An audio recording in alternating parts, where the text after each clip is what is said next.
Welcome back, everyone, to Rabbit Hole Story. And first of all, another Merry Christmas. We said it in the last episode without We did, realizing yeah. it has Yeah. gone out a week earlier than this. But officially, Merry Christmas to everyone. We do release it on the 25th. And we all hope you had a very good time with your family, not too many drinks, and you're able to It's enjoy it now. Christmas. No one has a good time at Christmas, Joe. Oh my God. I've seen these memes going around of people sort of like hearing like shouting in the background and people like my therapist, they're trying to remind themselves what their therapist told them because mate, it's stressful. Christmas time is stressful. When families come together, all the history comes with it as well. But I've got some family that's just arrived from Chicago. It's, my wife's sister. I've got a friend coming down very soon as well. Mate, it's going to be a full house and no doubt a lot of stress, but there's going to be a lot of food, there's going to be a lot of drink, and so I'm just going to sort of paralyze myself with alcohol, I think, for the next few days. So if there's any unsuspected tweets or X messages, that's Yeah, not mate, Ian. That's his alter ego. yeah, that's right. If there's like misspelt tweets, you know exactly what's going on. But seriously, guys, it's been a year now. My goodness, Joel, what has happened this year? I can't sort of keep up with it all. We've been so busy. We've been flat out putting out this content once a week.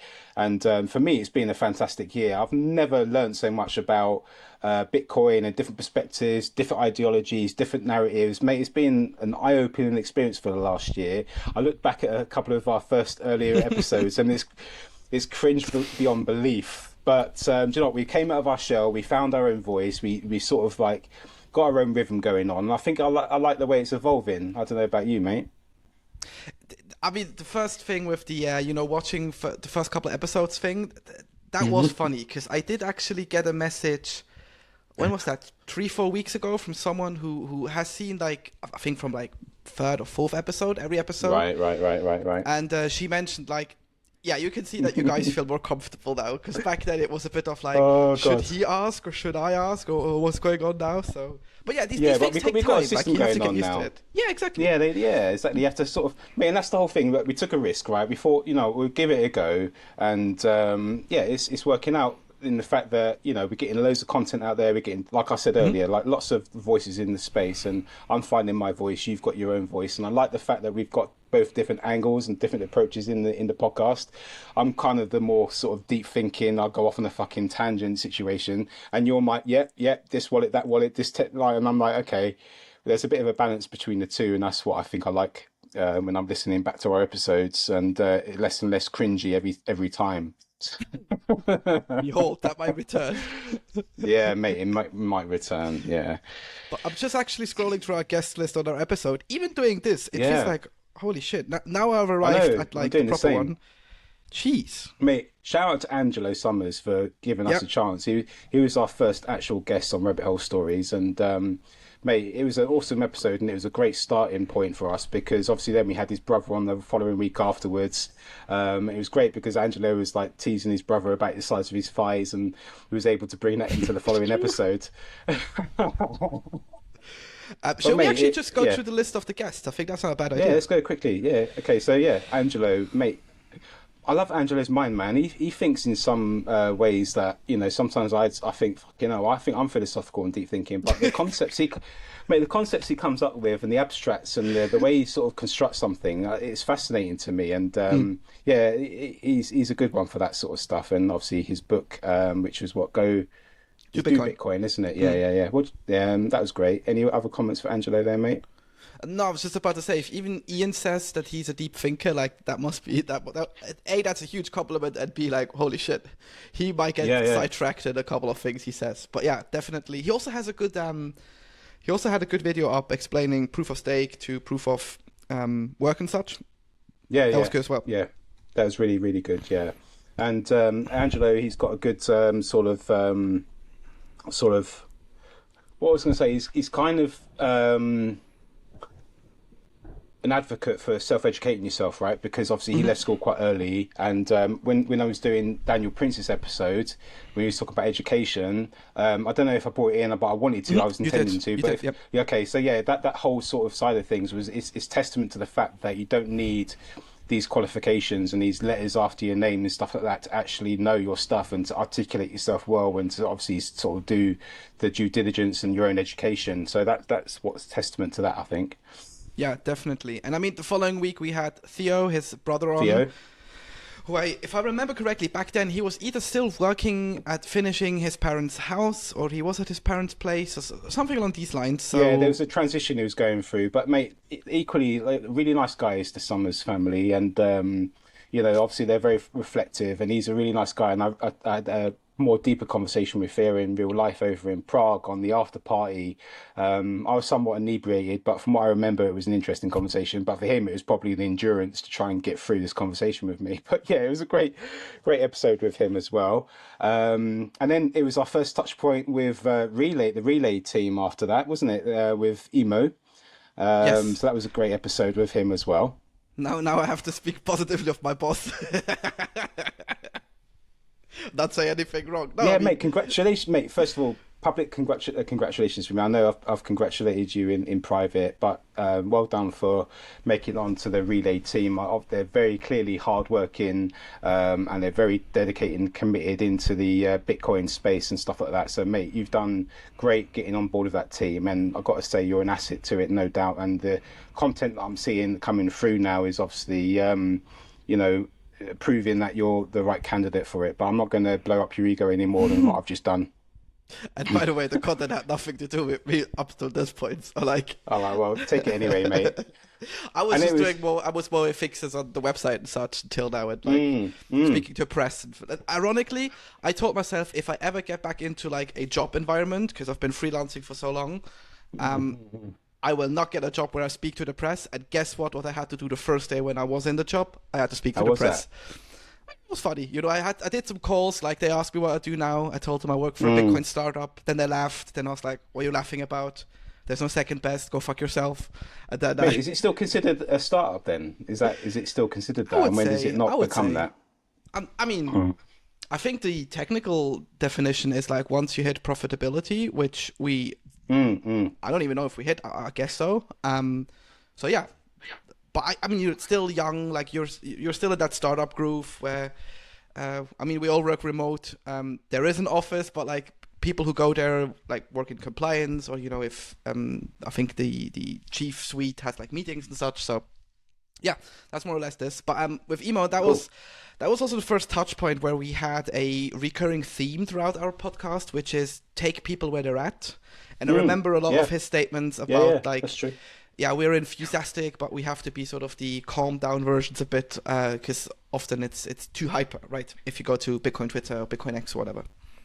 Yeah, absolutely. Yeah, it was a good starting point for that, and it was a running narrative ever since. Really, a lot of our guests sort of say the same thing, so it's nice to sort of get that verification again and again, really, into the space. And then we had Knut on, right, and he was like our first sort of what you would call maybe a Bitcoin influencer on our podcast, and he obviously offered his insights into not only his rabbit hole story, but also a little bit more about the aspects in his book that were somewhat more philosophical. And I think we brought a question in from one of our London Bitcoin space meetups into the mix there as well.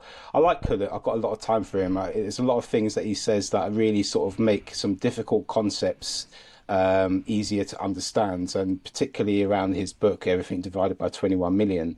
You know, that was probably one of the earlier books that I ever read on Bitcoin, so it was interesting to speak to the actual author himself to sort of like get a little bit more of an understanding perspective of where he was coming from with the whole thing as well. And recently, my missus, that was her first actual Bitcoin book that she read, Oh, because cool. I was thinking about what book to recommend to her after speaking a long time and trying to sort of like get her to fully understand because she had a lot of sort of like not doubts, but she had some sort of she couldn't quite grasp some of the actual things around proof of work and the energy side of things and all that kind of stuff, and that really brought it home to her. And now she's recommended that book to a few of her friends, so we're kind of passing that sort of tone along into our sort of side of things as well. Nice, nice, nice. And do you think does he still have these? Let's call it doubts, or has the book settled pretty much everything? No, I think that book, and I think that was the book that pretty much brought it home to her. So that was probably her Cool. orange pill moment, thanks to Knut's book there as well. So yeah, that was a good one. Nice, nice. We had And Eden after that, right? Yes, Eden was on, who does the Bitcoin walk in Edinburgh. He also works for uh, is it either Rootstock or oh, It what was was it Rivers. now? No, he's Rivers and he's Eden. He's Rivers, yeah. Sorry, Eden. Was it Sovereign or Sovereign, something? yeah, Wasn't it? exactly. Yeah, They yeah, use yeah. they use some rootstock implementations, yeah. Yeah. And it was sort of like sort of loans against Bitcoin or something, right? Exactly. That was sort of the first touch point for Bitcoin on DeFi, and also a Yeah. great guy. If any one of you is in like Scotland, Edinburgh specifically, reach out to Mm, him. He does a walk every Saturday, so gotta put in the proof of yeah. work. Mate, it's been a long time since I've been to Edinburgh. I usually go like once a year at least, but I haven't been able to recently. But as soon as I go to Edinburgh, I'm going to make sure it's a Saturday, and me and Eden are going to go for a walk up that bloody hill, and we're going to have a good catch up. I promised him, and that promise is still going to be fulfilled. I promise him. I mean, the Looking year's not forward to over that. yet. Mate, there's no way that's gonna. Mate, I've got a friend coming down from Edinburgh. That's. I doubt I'm gonna go up to Edinburgh, but yeah, no, nice guy as well. He's a really nice guy, and he's very active on Twitter Spaces and trying to get everyone to go out for a walk up in Edinburgh. So if you're interested in that sort of stuff, have a conversation with Eden, and then another relay member, Arsene, who you work quite closely with now, right? He's a really nice guy, and he's got a kind of dry sense of humour. And the Very first dry. time I met, the first time I met him in real life, I was like, okay, I think you're being humorous, but he's like very deadpan and dry about it. So it takes a while for me to sort of like get my head around that. But mate, he's a fantastic bloke, very knowledgeable, and he puts a lot of interesting sort of tweets out there. And some of his tweets, I've got to say, have inspired some of my questions that I put out there. And not all my questions come from my wife, because I remember in the Bitcoin meetup, she was like, "Oh yeah, some of it," and that became a sticking point that maybe she's questioning Bitcoin and not actually me. But Arsene, he's got some really interesting things that he puts out there, and he does get my mind ticking. So thank you very much for that, Arsene.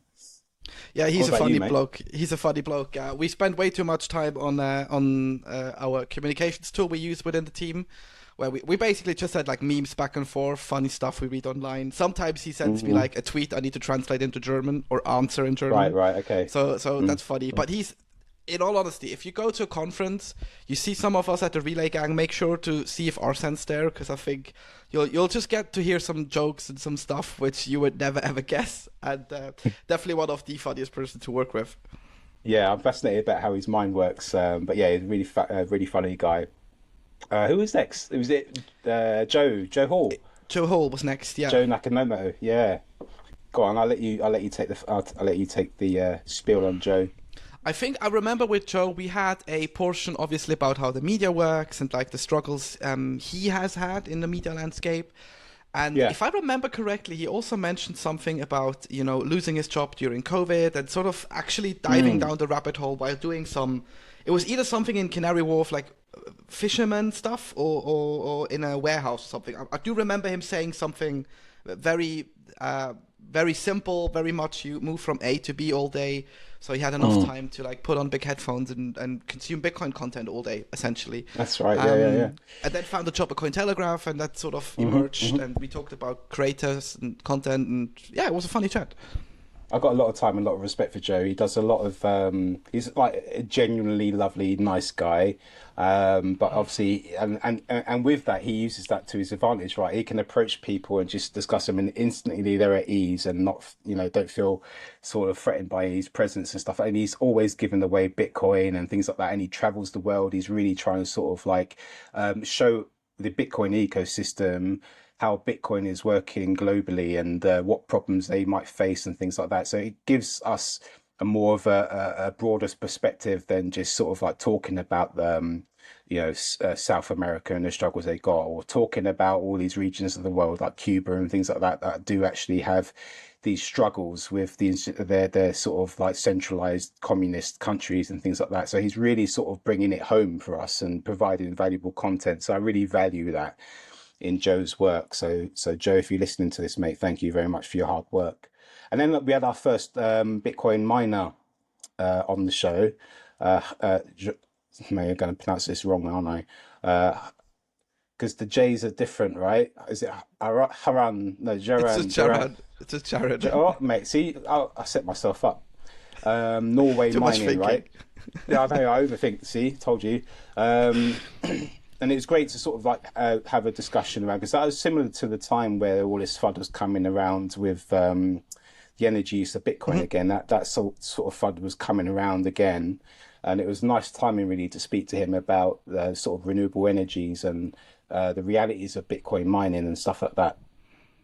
Yeah. And then the following week we had Susie on, who we actually got to her because of her City AM column, like one of the first ones, where she praised Bitcoin. That's right. And we went like, hey, do you want to come on? And it sort of evolved into a very, if I remember, very fascinating chat also about how she got into Bitcoin, and all of the different aspects of what it's like to be a woman in Bitcoin, and the renewable topic. I think we spent a majority of the time on there, why it's just such BS what's actually being said about these things. Yeah, she continues that mission today, right, with City AM and putting content out there. She's always putting content out there. So it's nice to have another sort of journalist with, you know, her own perspectives, and being a woman in the space as well is valuable. She was our first, like you already said, woman on the show. And I think it was around that time where you and I were probably discussing about trying to get in as many different voices in the space as possible, right? And sort of being conscientious with who we're bringing on and trying to get the wider voices out there. And I think she was the trigger point for that. So thank you, Susie. And then it was our friend, mate, Alex, right? After that, I'm just quickly looking now. Yeah, it was Alex after that. I'm just thinking, what can we say now that Alex doesn't get in trouble? No. There's nothing we could say that can ever get Alex in trouble at all. I mean, right? He has his issues with getting into Ubers and like not getting killed. Oh, guys, inside scoop. The three of us were hanging out in Amsterdam. We all stayed at the hotel. There was a lot of alcohol involved in our stay there, but it was a fantastic time, man. I got a lot of time, like I said, for many people that we meet, but Alex particularly, he's remained a friend of mine. I know you knew him before, but yeah, he and I stay in touch, and we've got our own little group side chat going on all the time. So yeah, really nice guy. And we were all out one night, and we had a big steak dinner, didn't we? In the steakhouse. Yeah. Stereotypical Bitcoiners went for steak dinner, and then after a few drinks, and we got an Uber, and then as he was getting into it, the Uber driver just started driving away, and like he was sort of being dragged along the roadside a little bit. And after I stopped laughing, because you know I realised how serious it was and how much of a near-death experience he had, but you just started laughing away, like. Yeah, I couldn't help it. It was a knee-jerk reaction. But I mean, he didn't get killed. He sort of slid on the pavement. It looked funny, to be honest. But and the driver was like the stereotypical thing, an Arab guy turning around and going like, "Are you okay, boss?" Sorry, boss. Then just shut the door and drove away.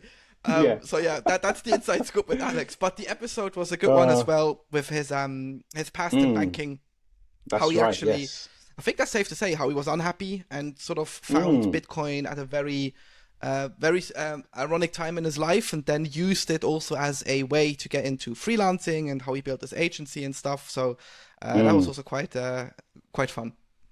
It was a really good episode. I really enjoyed that one. And then we had Nico on, and we were talking obviously about his own content, because he's got his own podcast and German speaking content. And obviously that was the first time I started getting a little bit of a podcast video quality and background envy, because he's got a good setup there, and he's a really knowledgeable guy, and he's got a lot of interesting perspective, and he gave us some feedback about our thumbnails at the time, right? Yep, exactly. So he was also quite valuable in, you know, saying like, hey, I've been following, because I met him in the summer again, and then at all the conferences in the German-speaking area as well, and we stayed in touch via Telegram and things. And he always gave great advice, like, hey, have you tried this? Have you tried that? So that was quite cool. And just generally how he, from a very traditional journalism background, got into actually, you know, talking about Bitcoin non-stop, it seems, at this point, with his podcast. And with him as well, last thing I say, it was the first really time I realised how, despite the fact that we're all trying to do our own thing and sort of get recognised with our content out in the space, how collaborative it is, and the fact that, you know, we help each other out, because obviously we're trying to get the signal out there for Bitcoin in different ways. And we do tend to sort of give each other feedback and help out. And that was sort of like the first touch point for me personally with him, and how we can sort of work together, even though we've got very much different content out there. Yes, yes, most definitely. Margot was next, right? Our first environmentalist. She spoke a lot, and she was quite vulnerable and open and honest about her experience in education, In academia, particularly especially. around in academia, professors and things like that, and how stuck they are in the sort of institutional, traditional mindset, and they're not really open to sort of exploring new ideas, which goes completely against what institutions are there for, right? They're meant to sort of advance and move forward and learn. But it seems like that is an issue that a lot of institutions, and especially over in this country as well, in the UK, you see the likes of Oxford and Cambridge, they're steeped in tradition, right? And I worry about tradition quite a lot. And she's the first person that we spoke to about academia and how it might be sort of like more slower and less open to new ideas than what it should be. Yeah, yeah, and she also had a few, if I remember, critical points about the whole community, Bitcoin community especially as well, where she went. Yeah.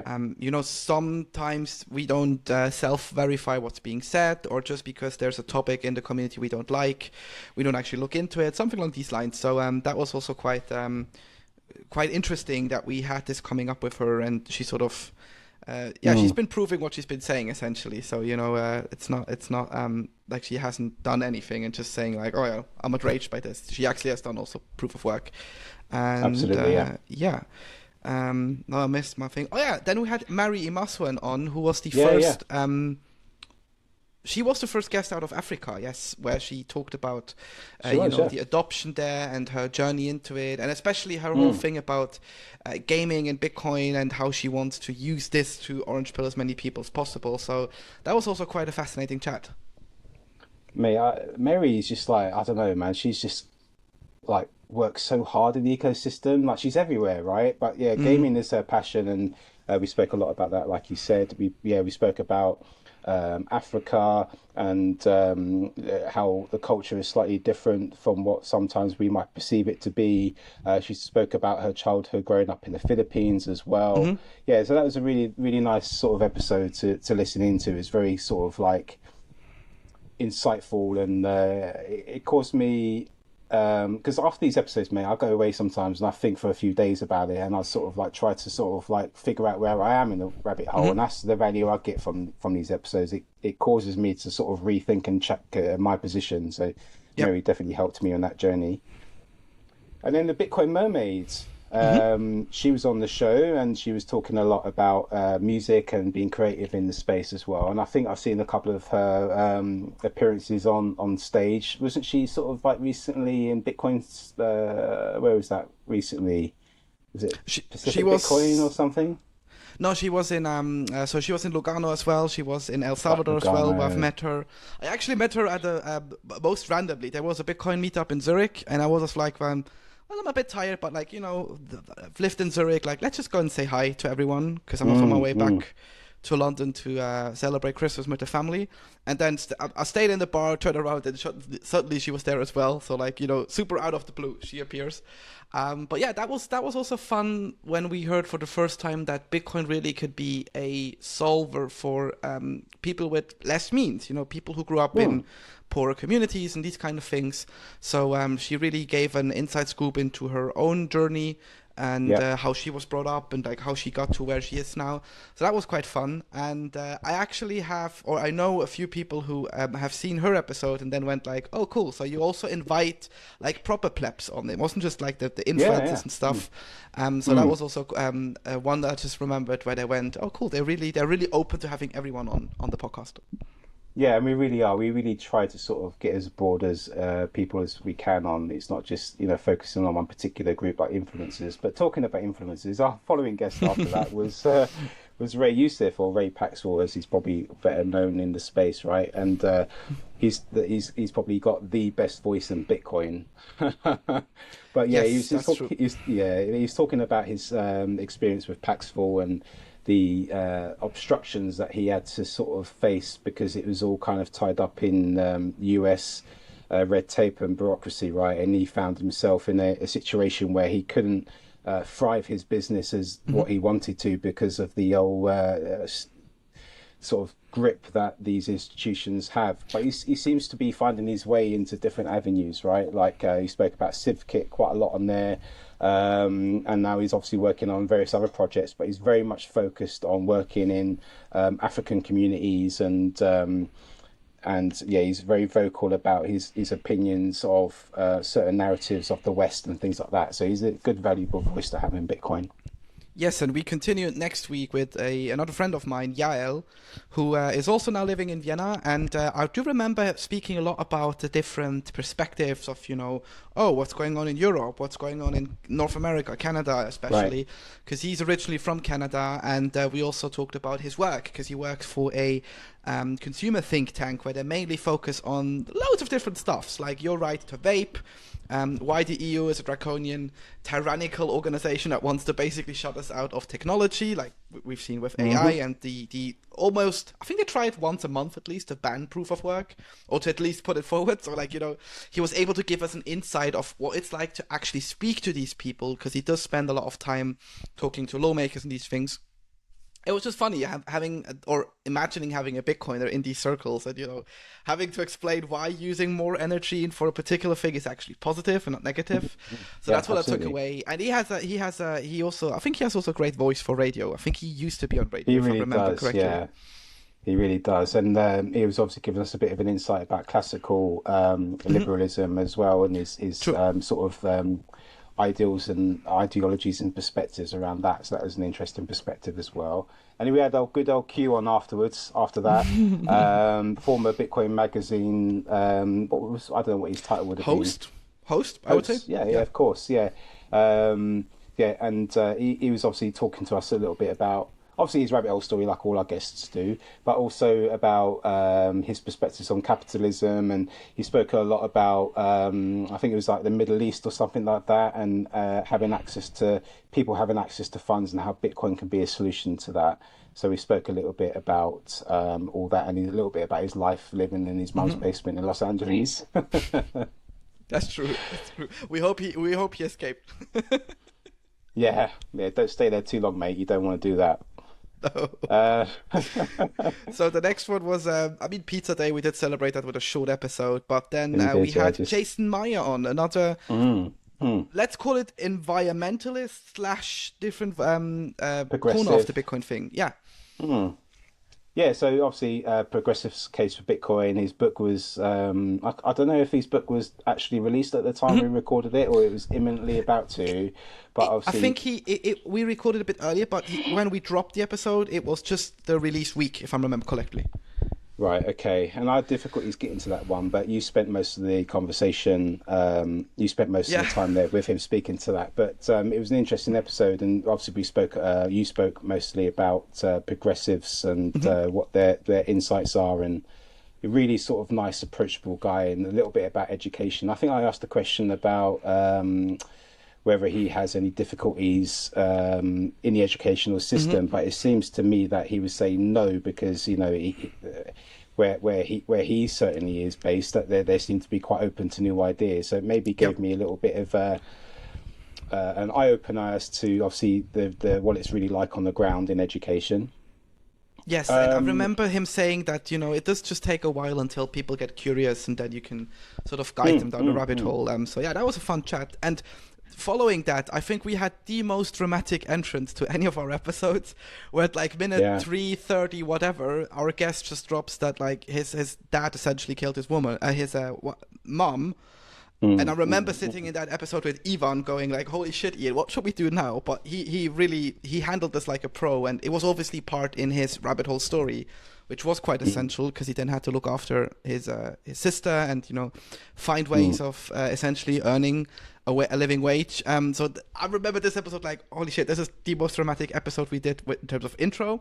But it was also a great chat about Lightning and how creators can use Breeze, because he works for Breeze especially, to, get their foot in the door.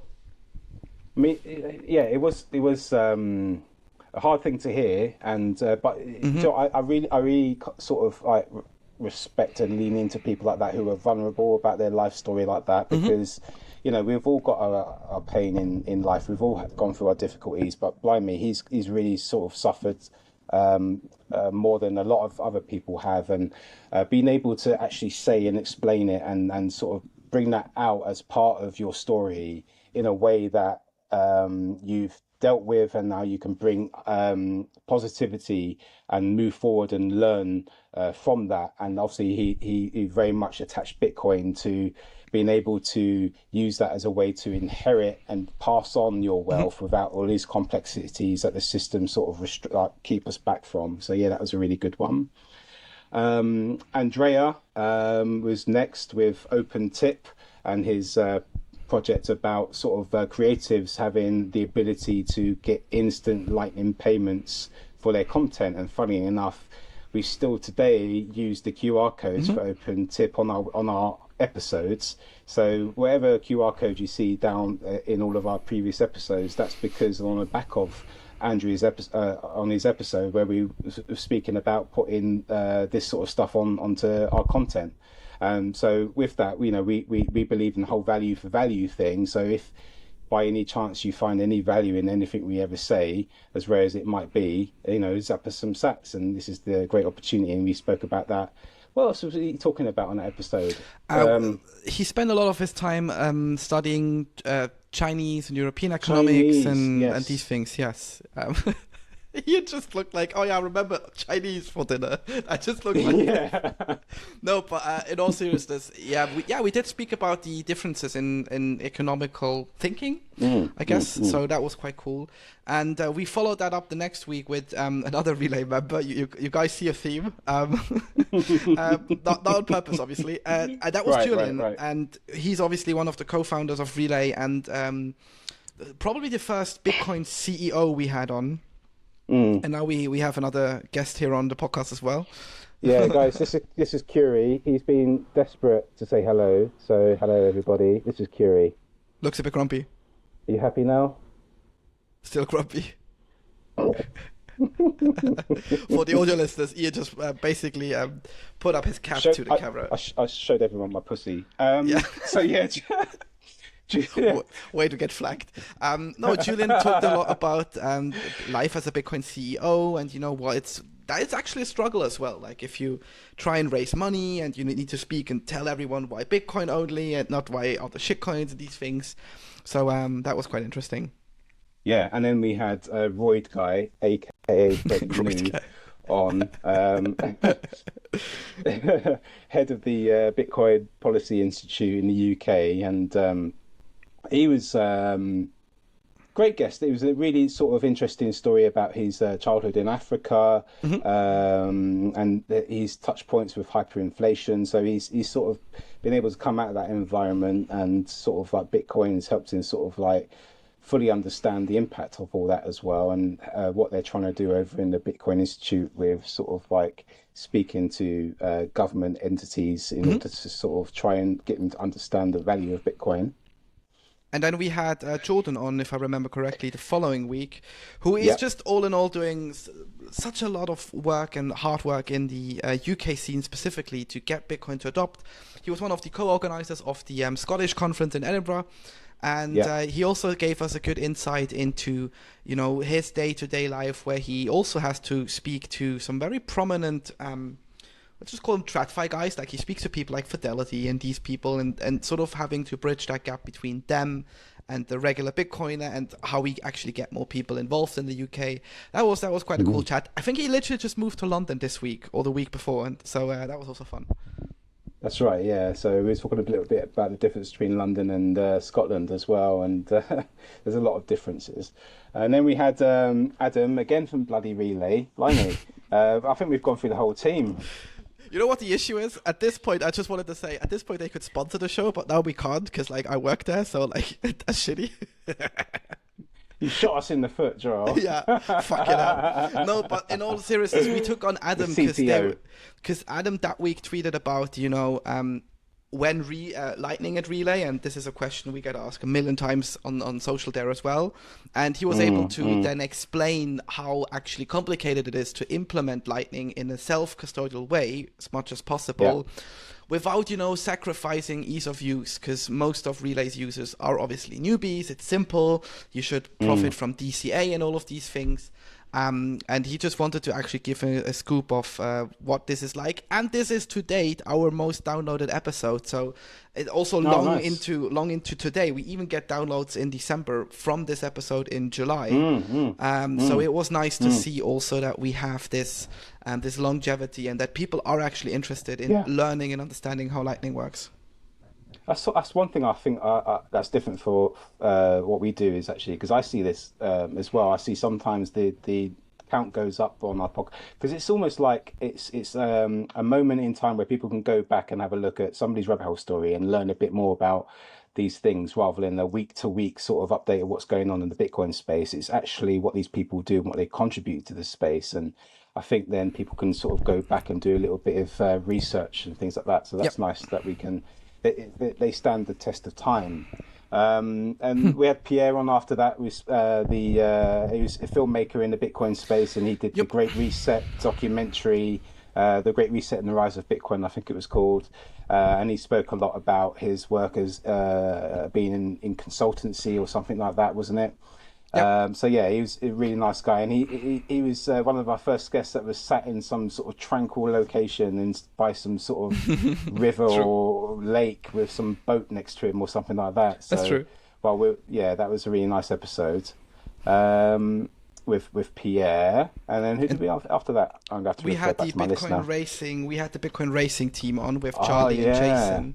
And to get to see how we can actually bring Bitcoin to the masses through different forms of adoption. Because we guys usually go like, listen to this podcast, follow that guy on Twitter. And they went a completely different way. They went like, we like racing. We see a gap there where a lot of marketing is involved. So like, let's combine it to an orange pill people. That was quite a fun chat as well. Yeah, speaking with Charlie and Jason, and they were talking about going to El Salvador and their experience there, and actually meeting Bukele, right? Or no, it was Bukele's... one of Bukele's sort of sidekicks, and the vice president, and sort of talking about racing and how they're sort of orange pilling people in that space. So yeah, it's a nice way of sort of introducing Bitcoin to people via sport, and that was a great episode for that. Bailey, who was on next, our first podcast from the other side, host from the other side of the world, doing a lot of. Yeah, literally over in Australia. Was it Australia or New Zealand? I don't want to Australia. Sorry if I've offended you by suggesting that you're from New Zealand. But yeah, the British guy is looking down on that side of the world again. Yeah.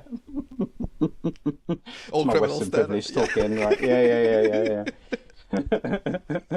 No, but that was quite cool. Because I remember him being a mortgage broker. And how he got into Bitcoin, and I think he sold all of his Bitcoin for a date once. That was the number one thing that stuck with me. That's right. I remember that.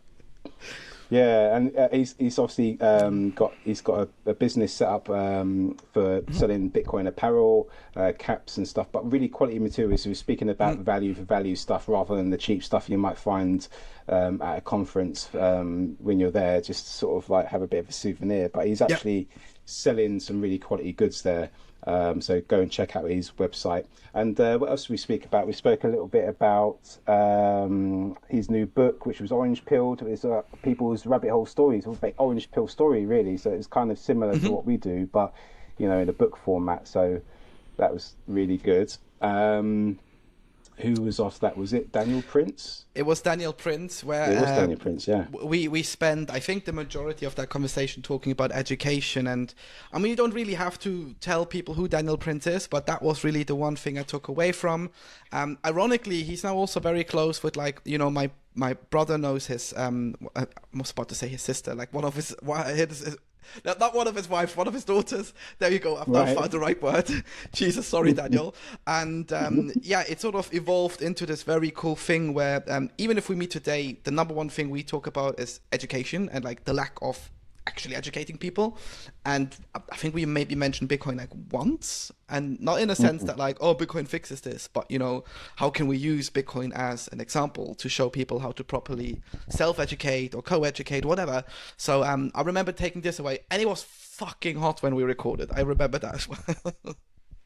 Yeah, that's true. And saying that, you know, our focus is Bitcoin, right? We're all about people's rabbit hole story and getting into Bitcoin, but it's often that we just sort of go off with whatever topic that comes up, right? And Bitcoin, yeah, is the foundation of our topic, really. But we do tend to sort of venture into all different side of things, sort of adjacent to Bitcoin. So that was kind of something that we've really evolved into, rather than focusing specifically on Bitcoin. We want to learn a little bit more about other people's perspectives on their own specialities, and Daniel was really good for that. Then we had Teresa on. She was talking about being a woman in the Bitcoin space, and the obstacles that she's personally faced being a woman in the Bitcoin ecosystem. She's a journalist from Germany, and she's a spokesperson and PR person for Anita Posch. Yes. So we're talking a lot about that as well. Yeah, and we also covered a lot of the, the different aspects to Bitcoin. So you can look at it as a speculative asset. You can look from it from value for value, from obviously what Anita does to like educate. So that was also quite fascinating. And ironically, I remember ending that episode on a topic which we then picked up in the next episode with Luke. So that was also unintentionally, we record these things a bit in advance, but like we don't know what guests are saying, how it ends and things. So I remember looking at the list now that like, oh yeah, that's true. She actually said this, and Luke sort of picked it up. So that was also quite cool. Yeah, Luke from Consensus Network, he works on the Freedom Footprint show with Knut as well. And we got his insights from his experience of living in Canada and the struggles he's faced there. And we spoke a little bit about his sort of influence from voices outside of Bitcoin, and how that shaped his identity and now his understanding of Bitcoin, and how it's all kind of meshed together in that way.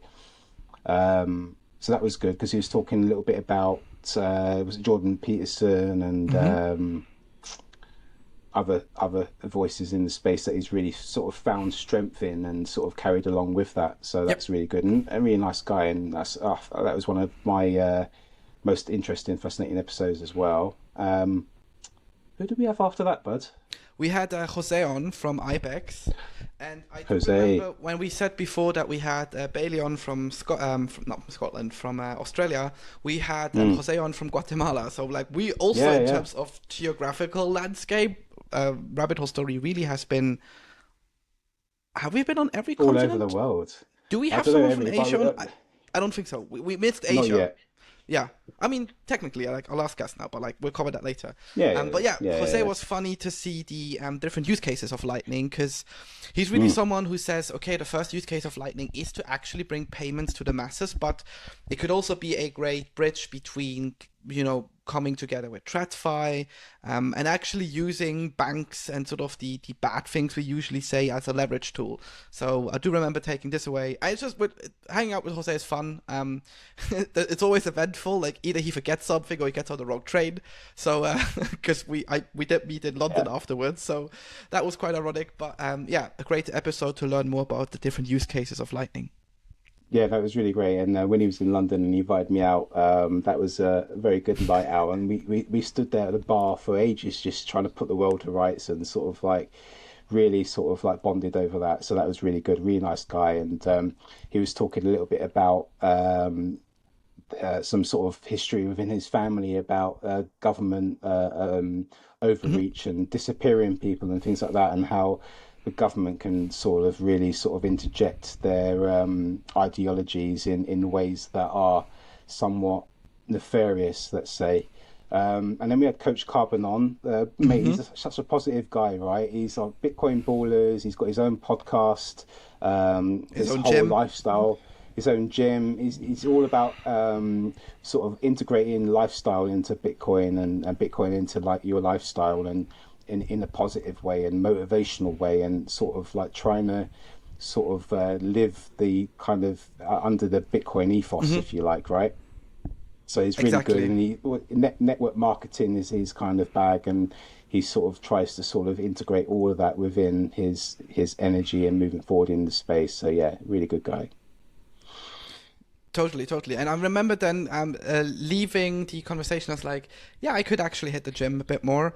And ever since talking to Coach Carbon, that was probably middle of August something, I did Yeah, actually it's about lose a that time. significant amount of weight. So like, also hats off to him to get my fat ass moving. The next Mate, week, well done. yeah, I mean, thank you, coach. The next week we also had Christian on, who is one Mm, of the he's the head of R&D, I think, R&D, at CBD, Zebedee. Zebedee, sorry. And that was a cool conversation because I remember him wearing a very cool, like rock-inspired lightning shirt, and Yeah. we did talk about Asia there. We did talk a lot about the differences, Mm. like his experiences getting sued by like blockchain.com or almost sued, getting a letter And from Andreas Andreas. Antonopoulos. Yeah, exactly. Yeah, So yeah, that was yeah. quite cool. Yeah, that is really cool. Obviously, he's into his Bitcoin. I don't know, mate, how do you refer to it? Coding. He likes to create games and indie games and things like that. So that's his like passion. And being working in now, a Bitcoiner focused on Bitcoin gaming. He must be living the dream, mate. That's his passion, and he's been able to sort of build upon it. And he was talking about how they're going to integrate it into Noster and all that kind of stuff as well, right? How's that going now since you spoke to that? Is that still a work in progress, do you know? Yeah, I think they're slowly moving along, but it's obviously a big feat. Yeah, But it they're is a doing big feat, great yeah. from what I've seen on social and stuff, and from what I've heard people how they use it and these things. So it is again, they're Mm. sort of one of these puzzle stones where people don't immediately need to get on like the self custody super hardcore Bitcoin way, but they can use tools like Zebedee and all the stuff like Albi or whatever you want to call it to slowly get into Bitcoin. So that was also part of the discussion to have those tools ready and to show the different use cases. Moving over to a different part of the globe, Italy is where we visited Yes. next, wasn't it? Milano with Federico, who's a journalist in the space, and he's got his own Substack or Hmm. online sort of journalistic space that you can subscribe to, and he's got some great perspectives. And I'm trying to remember now that he's what's it media was it something train Bitcoin train was Bitcoin his Train, yeah. thing. I'm gonna have Bitcoin. to look at It this is in now. Italian, so I'm still trying to convince him because I'm keeping up with my Italian to listening to his stuff and or reading it, and I've been telling him consistently like you have to put out English content as well. Like it doesn't have to be weekly like you do now, but like put out something once a month or something because his writing is Mm. really unique. He doesn't mess around. Like last week or 2 weeks ago, he basically woke up, chose violence, and went after like Max Kaiser, and showed all of Right, his past and how we should slay our heroes and these kind of things. And he's very 100%. outspoken about Bitcoin Magazine, so that was a cool chat as well. And I Yeah, did that's right. remember talking about a bit of CBDCs in there, and yeah, just generally an Italian guy, so they're very lively, they're very engaging. Mm. They're really passionate about their stuff, so that was fun. Yeah, that was great because he did sort of say we should question the narratives are out there and sort of not always Mhm. sort of like just sort of go with the flow. And well done for calling Max Kaiser out because sometimes he's a bit of a twazzer, right? That's my opinion. But yeah, that was a really good episode. And then, mate, then we sort of getting close to sort of like our most recent episodes now. So the Mhm. next was Patrick Lowry in asset management in the space and high energy Mhm. guy. His wife's German. German, and he moved to Germany as well. And he was talking a little bit about that, but also about asset management and what happens behind closed doors in conversations that are quite interesting. And he's obviously got access to some of those backdoor conversations, which is valuable to have somebody within the Bitcoin ecosystem who can sort of Mhm. get an insight into those spaces as well. Yeah, the following week we then had also from so we had Patrick who talked about, how do you actually talk to banks and institutions like BlackRock and these kind of things about Bitcoin. And then we also had Ella Hugh, who it actually took me a whole recording and editing to realize, shit, she's the daughter of Lisa Hugh. So like, they share the same name. Oh yeah, they look the same. But then I went like, oh yeah, she said her mom is actually a Bitcoiner. So it took me a while. But she gave us a great insight of trying to sneak in Bitcoin to the academic blockchain world, because where she studies, it's sort of the hub where blockchain focused research is done and AI is done and all of these things. So yeah, that was also quite interesting, and seeing the different perspective of like how she's trying to orange pill and influence that world compared to how Patrick does it the following week. So that was also a nice contrast. Yeah, and we spoke a lot about the different generations within Bitcoin as well, and her efforts within the Bitcoin space under her generation. Then we had Alana, another filmmaker.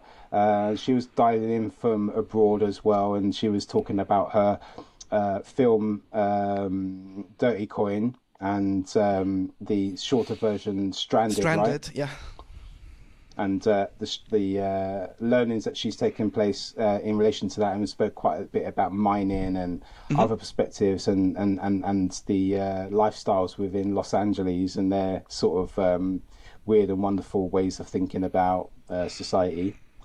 Then we had Leon, who's into real estate, and then he was talking a lot about how we should, or companies should really sort of think about integrating Bitcoin into their businesses as a store of value and making that part of their business plan for when times get tough. Yeah, shout out to Leon, because I'm also in contact with him now with my work, because we recently just actually released the Relay private numbers, where you've seen really real estate investors are freaking out right now because they're losing, I wouldn't say so much money, but they're losing all the gains that they've made in decades now with cheap money on basically a realistic economy, let's just say it, because the central banks had to raise the rates, otherwise we would have inflated our money away. They sort of had to use these tools, and real estate was just fucked this way. And they really are moving stuff into Bitcoin now as a flight to safety. And I've been spending some of the last 2 weeks close in contact with Leon as well. And it's always amazing that he actually has these ideas and he's able then to tell them, and in a very unique way. So I think it was also a very deep thinking episode to understand how a lot of these, let's call it older generations think, because obviously someone investing into real estate does have a bit more life experience than someone YOLOing everything into a meme coin. So I don't know, maybe they're like 60-year-olds who YOLO into meme coins. I don't, maybe. That was quite cool to have that, and to actually realize, oh shit, so the real estate guys are not much different than us Bitcoiners. The only difference is we're a bit more self-dependent from the banks and shit. So that was quite interesting to have that in a conversation and to talk to him. 100%. And then we had Sanjana from Wiser App and talking about gamified learning and obviously like we're trying different ways. We've got a podcast, right? We're trying to sort of get the Bitcoin signal out there in our own little way, right? And sort of like getting our voices heard and showing that the Bitcoiners in the ecosystem are diverse with different perspectives, different ideas, but we all share the idea, like the fundamentals of Bitcoin. And this is our way of educating people, right, in a way. But she's found this way with Wiser to sort of like educate people through gamified learning, similar to that of like a Duolingo type setup, by sort of simplifying the complexities of Bitcoin, where you can actually earn sats by doing that as well. And she spoke a lot about being a woman in the Bitcoin ecosystem as well. So it's nice to sort of have these sort of different experiences within the same ecosystem, and how some people struggle more than others. So that was a really good one. Yeah, and the following week we then had probably actually the best backdrop to our videos with Sam from the Lightning Store, who I remember has a huge art collection, and we talked a lot about art, music, Lightning, and sort of how the how Bitcoin is quite close to like punk rock. So that was a fun episode. And I mean, Sam just has like amazing merch. He's a fun dude. A good friend of Moss from the Lightning Ventures team, so that was also fun to hear some stories there, and a very chilled episode. That's what I took away from it. It was very chilled, and I went out after the episode and bought myself a Mutiny T-shirt from his True. Lightning store, and yeah, no, it was great. It was nice paying for stuff using Lightning and getting it shipped out to you. It's great. And then we had Rob on, was speaking a lot about sort of more kind of getting in touch with one's own self, your inner self, if you like, and sort of very reflective and sort of your inner strength and how your body or your mood affects your body, and how Bitcoin can sort of be a way for you to think more, well, free yourself from some of the Yep. heaviness that's out there in some way as well. And he lives in Madeira, and he was obviously talking a lot about his experiences out there, and he's touched upon Western medicine and all that kind of stuff. That was a good one. I really like that one. Yeah, and we had that following by Oscar, the wise rabbit, who spent a lot of his time during the summer to protest the ECB, and he's also a climate activist, and talked about the actually the overlap between both communities and how, the climate activist could use Bitcoin and Bitcoin could use the climate activist. So that was also fun. And yeah, he also promoted his actions where he protests in front of a bank every Saturday. I think it's called Saturdays for Satoshi. And that was also quite fun, and sort of led us down the little bit of activism route, because the following week Yeah, we yeah. then had Dadu on, who obviously does spend a lot of time in the Black Bitcoin community and trying to educate that part of society, and trying to showcase them that, for the first time in a while, you do actually have access or equal access to a monetary system, rather than obviously compared to the fiat system. Yeah, and yeah, super insightful guy, and obviously he's part of the Black Bitcoin Billionaires crew as Yep. well, back in the Clubhouse days and things like that. And we spoke a little bit about being black in the Bitcoin space, and the maybe unhelpful narratives and the Yep. language within the space as well. So yeah, that was a really cool one. That was really great. And then we had Samuel, who's building and working hard at hardware wallets within the space. That was a good pun. And yeah, well, I do my best, mate. I'm the dad joke connoisseur. Just ask my family, who roll their eyes every time I I heard dish it. I one heard out. it until here. But yeah, he was talking about trying to sort of like widen up the scope for hardware wallets rather than just a specific use case, but maybe sort of integrating other things with it so it can be like an everyday accessible tool that we use, and trying to think of different new ideas around that. So that was quite cool. Yeah, definitely. And we also have cleared some of the misconceptions about what's air gapped, what's open source. So that was fun. Yeah, that's And true. yeah, to keep sort of the European vibes going that week, we then talked to Bram, who is a Bitcoiner out of the Netherlands. And I remember, because he has a podcast called Bitcoin for Millennials. And we did find out that I'm just a millennial, and Ian has just missed the mark to be one. But we were all kind of close to each other anyway. We understood the Right. jokes, and we sort of vibed on one equal playing field, let's call it. And I do Yeah, yeah. remember him being super engaging, super funny, having really fun stories off camera as well. So that was also just one of those recordings where we sat down, we talked for an hour and a half, and some really great snippets, and a lot of life conceptions is what I would say came out Yeah, of this. yeah. Like, why are we born? What do we do? Why do you choose this at one specific age? So that was quite interesting with him. Yeah, I think he's quite a philosophical mind as well, and he's speaking a lot about being in the stadium, having a seat in the stadium, and how we should sort of like utilize that now. What can we do to sort of like bring Bitcoin into the masses? And he's obviously doing a great job with his podcast, Bitcoin for Millennials. And then we had Alex Svetsky on. We spoke obviously a lot about Spirit of Satoshi, AI, and I asked the question, "What is intelligence?" just as a broad question, and obviously that's not an easy question to answer. But Alex accepted that question with grace, and he gave it a very interesting answer, and sort of very. It's obviously what I got from his answer is that he's very considered, and he's obviously very much thought about what intelligence is and matching that to AI, Yep. and sort of our misconceptions of the sort of main narratives that are out there with AI and AGI. Definitely, yes. And It's also interesting to see because Alex has a very I wouldn't call it aggressive, but very outspoken personality on Twitter, and in his podcast, I think we had a very not mellow, but like very chilled back conversation, and we actually talked about a lot of also these again hype topics that you just have in a Bitcoin community. Like I remember before starting, he went like, I went out and I had dinner, but oh fuck, I hate steak, and I hate that we have this in the Bitcoin community saying that steak is for everyone or something like this. So that's true.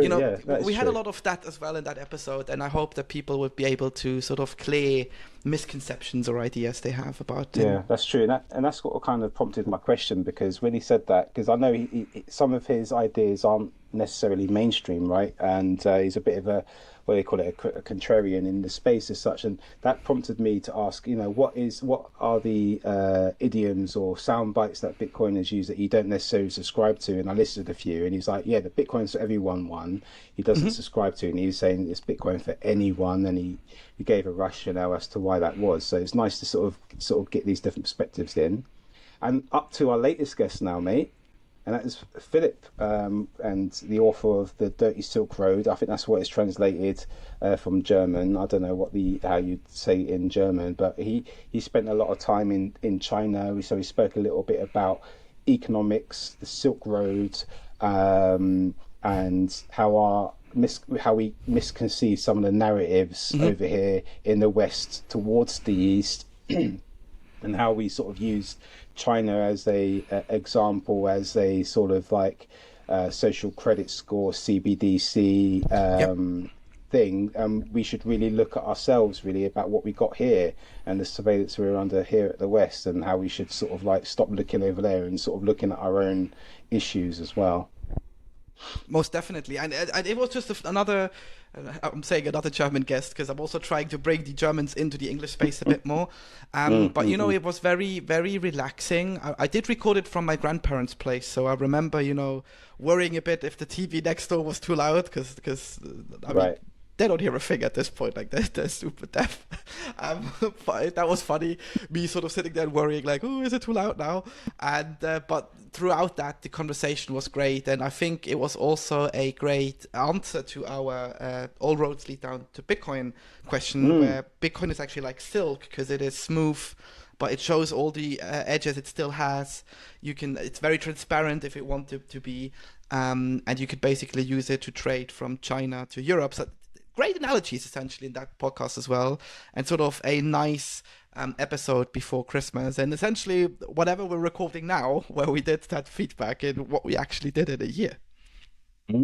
Wow, that's a lot of episodes, and if you guys are still with us here watching this episode, mate, well done. And I hope you've seen some of these episodes, and if you haven't, if you like the sound of some of the things that we said, go back and have a look. And like I said, these are like time capsules. These rabbit hole stories are enshrined in time now, so go back and have a look, see if any of them sort of like tickle your fancy. I hope you enjoy the dive down the Bitcoin rabbit hole. And if you ever want to drop us any comments or feedback, we're always open to. And like I said, that open tip QR code might have appeared at some point or is down there at the moment. So if you found any value in what we do, then please just zap us some stats. We're very much appreciative of that. And Joel, do you want to close the episode?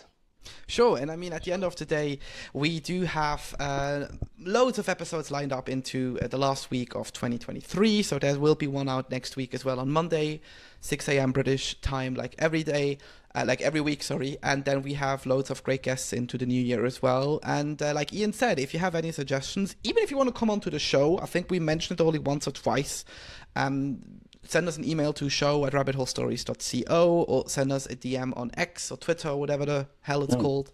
And we'll get to arrange this, because this is the idea behind the show. We want to showcase how unique Bitcoiners are, the different concepts, ideas, and experiences that all led us to this weird internet money / store of value / aggressive, passive-aggressive Twitter community. And I'm looking forward to another year and, to just putting out more of our conversations, because it really evolved into, meeting once a week between you and I, Ian, and sort of interview great minds and see what they have to say. Guys, so thank you for tuning in, and stay curious.